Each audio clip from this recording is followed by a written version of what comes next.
It all started out as a joke, like life. Be content with your imperfections, students. Be content with your imperfections. I was joking with my wife, and I told her to be content with her imperfections. It was meant to be sarcastic, but funny. It was light. It was light. But she, had her headphones on and was content with not listening to me. So I liked the idea. I liked the way it sounded. Be content with your imperfections. So I turned to the dog, and I said, "I know I'm a little shaky today. Not shaky. I just haven't found the comfort zone. Let's go down here. No, let's go up here.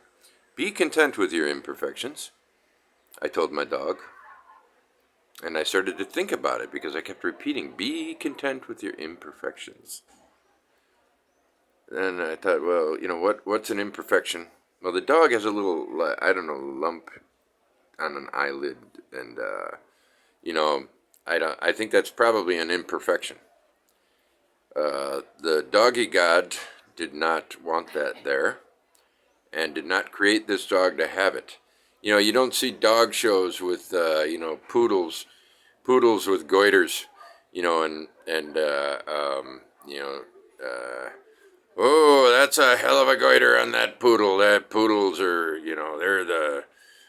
you judge them by a lot of things, by the haircut, of course, by personality, by intelligence. But the main thing is, if the poodle does not have the right goiter, like probably a good goiter on a poodle shift is a little bit like bags off to the left, and you got a poodle with a goiter that sags right. Don't take it to the show. Take the poodle and put it down because they're a purebred dog, and if they're not ready for the show, well, you can't be content with that imperfection. The poodle is, but you can't be. So you shoot the fucker, and get yourself another poodle and hope that in time it sags right. And there's probably things that dog owners do to make it sag right, but it's got to be just the right size in comparison to the body frame of the poodle. Be content with your imperfections, poodles. Rise up. Get away from your masters. You got to have goiters if you want to win the show, but only one winner. The rest of you, you need to get out of there. Get out of there now. Now, writers, be content with your imperfections. Get the editors out of your mind. Get the publishers out of your mind. Get the agents off the face of the earth. And be content with your imperfections. Why? Because there ain't no perfect. There ain't no perfect in the world of writing. And if you go into, I love when people talk about writing as a craft. There are times when I say, writing is a craft. And what I mean by that is like when I'm in a position I don't have to work another job to make money, and I have all the time in the world to write. I'm not going to write all the time. I'm going to read, and I'm also going to make bookcases. And my aesthetic is this. It's a time aesthetic. Once I have all the materials, the wood, the screws, the drill, and all that, I have 1 hour to finish the bookcase. And if I come in under 1 hour, it's a good bookcase. Otherwise, it's a bad bookcase. And so then I'm thinking, people say, is writing a craft? Yeah, it sure is, if you include building the bookcases. But, sitting down and writing, is that a craft? No, it's not a fucking craft, it's writing. You're not an artisan. You're an art. Goitered or not, be content with your imperfections. Whatever you write, let me read a sentence of mine at random, okay? And let's decide if it's imperfect or perfect. Do we have any of my Okay, Eddie Vegas right here. All right.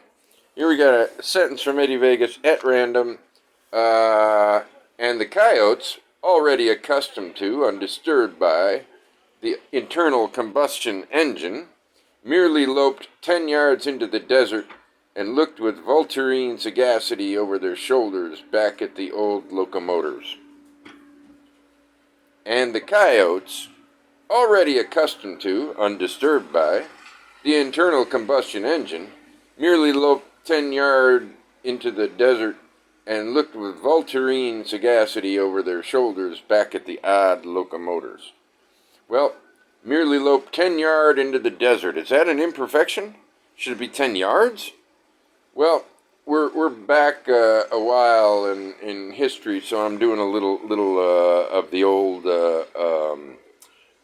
what are you kind of my goiter's getting. I got a brain goiter, and it's ready to burst. I'll make sure that I get that on camera. And the brain goiter goes, "I want y'all to be there." What do you call it? I'm really stuck. I got a brain goiter.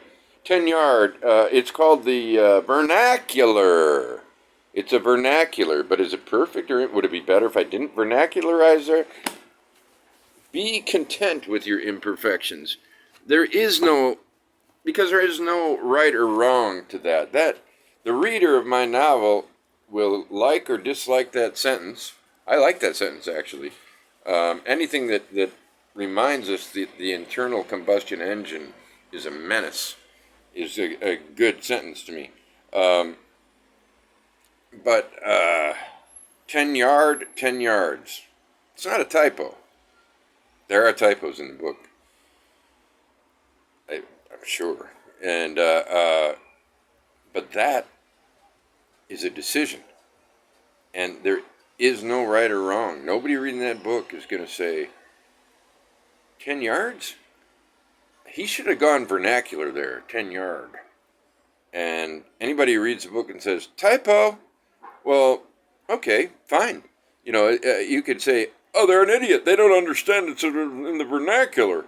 But that's your goiter talking. You got a little tiny goiter that makes decisions for you. No, some people get things, some people don't get them, some agree, some don't agree. But you be content with your imperfections. That's it, students. Go out there and be content with imperfections. In fact, sprinkle imperfections all over the place just to revel in them. Just for fun. Goodbye, and this is going to take 15 hours to upload, so see you then.